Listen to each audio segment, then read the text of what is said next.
Ама аз искам да знам ти какво правеше на прозореца. Чудя се, защото втория път, като минах, беше няколко часа по-късно и ти не беше помръднала. Защото постоянно ми се причува неговата кола долу. И когато някой паркира, винаги си мисля, че той. Дори докато спя. Това нормално мислене ли е, ми кажи? Нали ти каза, че няма промяна?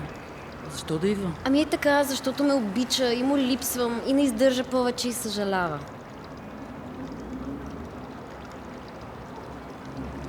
Добре, признавам, че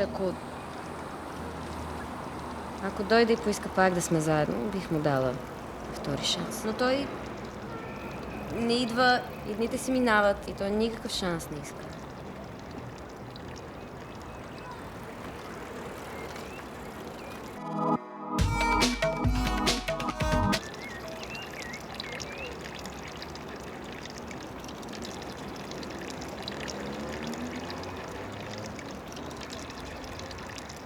Мина цял месец.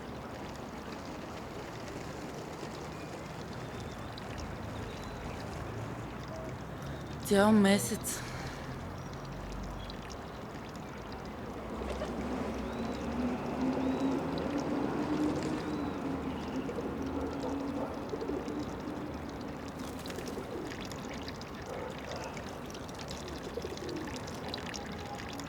Подготви се психически за още дълго.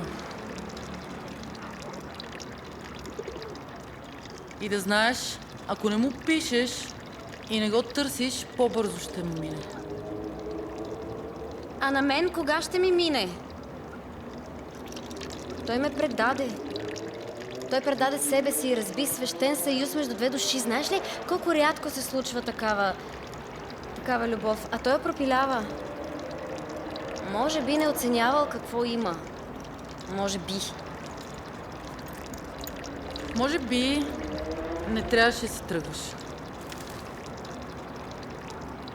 Защо се отказа? Фръцна се и си спаси честолюбието. Сега страдаш и го чакаш обаче, нали? По-добре ли ти е така? Да, и пред себе си съм жалка. Запазвайки достоинството си пред него, знам.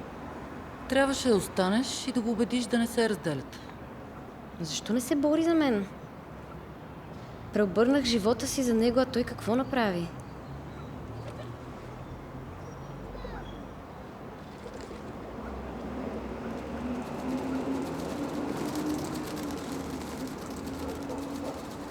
Ох, нещо ми се приспа зверски. Хайде за кафе.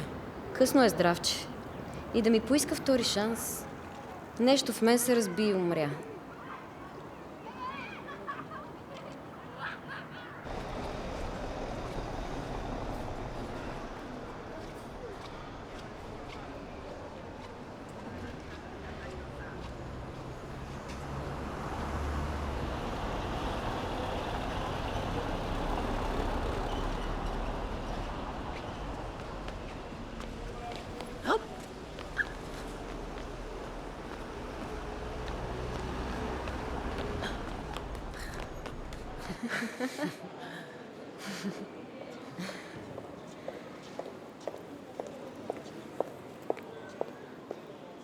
Може би Нико се е единак по природа. Може би да, може би не. Ти не работеше, не готвеше. Представям си те само как ходиш на плаж, разходчици, четеш си, докато той се блъска от работа по цял ден да свържете двата края. Толкова малко хора биха го разбрали това, да не кажа никой. Защо изкарването на пари да е единствената мярка за полезност? Аз му помагах да се развива. Знаеш ли колко идеи и решения съм му давала? Това защо не се брои? Освен това готвех и му правих график с цветни стикерчета. Айде, моля ти се, не съм работила, работих 24/7, той да е щастлив и доволен. Разминали сте се в очакванията. Както във войната, така и в раздялата, причините са комплексни. Говоря по телефона.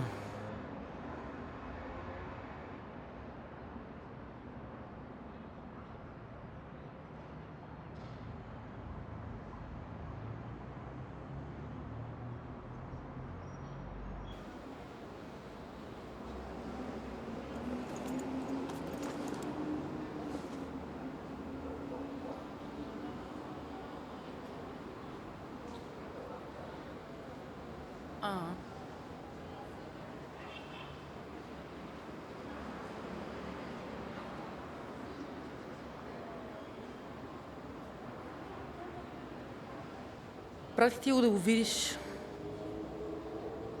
Кое е малумно? Я не ми си облягай на колата. Какво ти правя на колата, бе? Ставай от нея, махи се от тук. Топа. Айде да тръгваме, че днеска не ми се заяжда. Сори, кое каза, че съм забравила?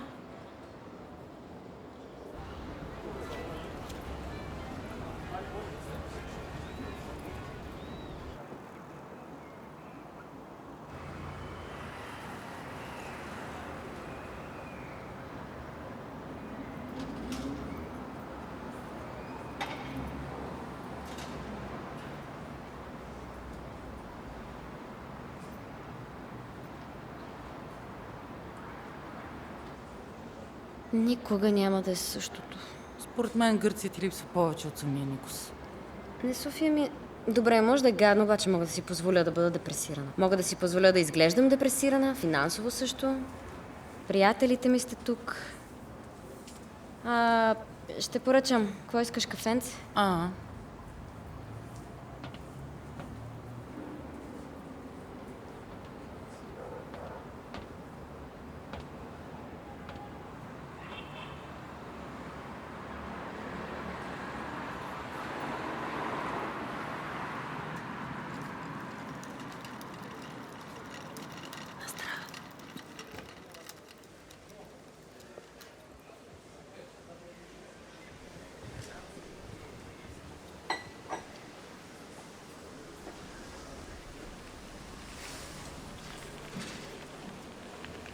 Може ли?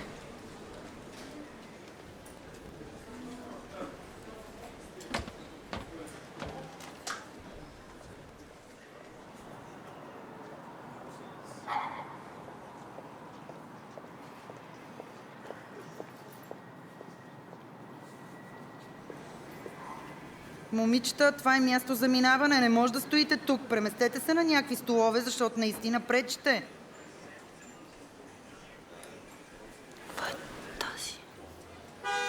Ами ние сме клиенти. Има и един стол. Какво да направим? Не си в София, ако не ти направят забележка. Това собственичката ли? Май не, не знам, за пръв път я виждам.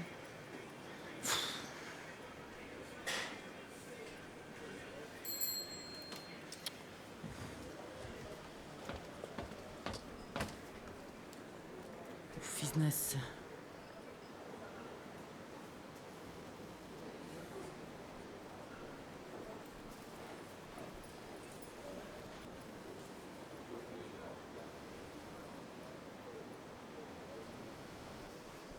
Спри се малко, де. Стига си чакала. Дай си малко почивка и на себе си.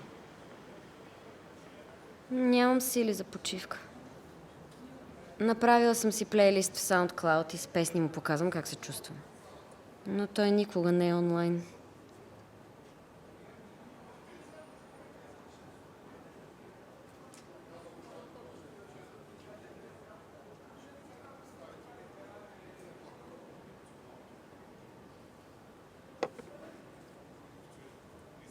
Мен това, което ме събаря из основи е, че той се дистанцира така изведнъж, но продължава да ме търси.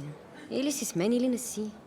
Агонизирам така, имам толкова въпроси, а той ми се включва с някакви толкова елементарни, толкова обикновени мейли. Здрасти, днес изведох кучето. Утре ще идва електротехник. Ще ходиш ли на море? Как изобщо си мисля, че съм в състояние да отида на море?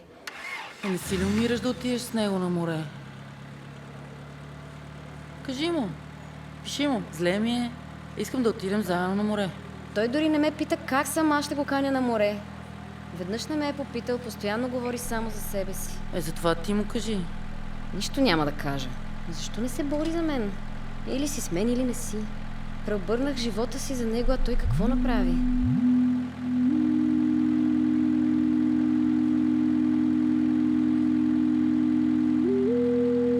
Извини ме за един момент.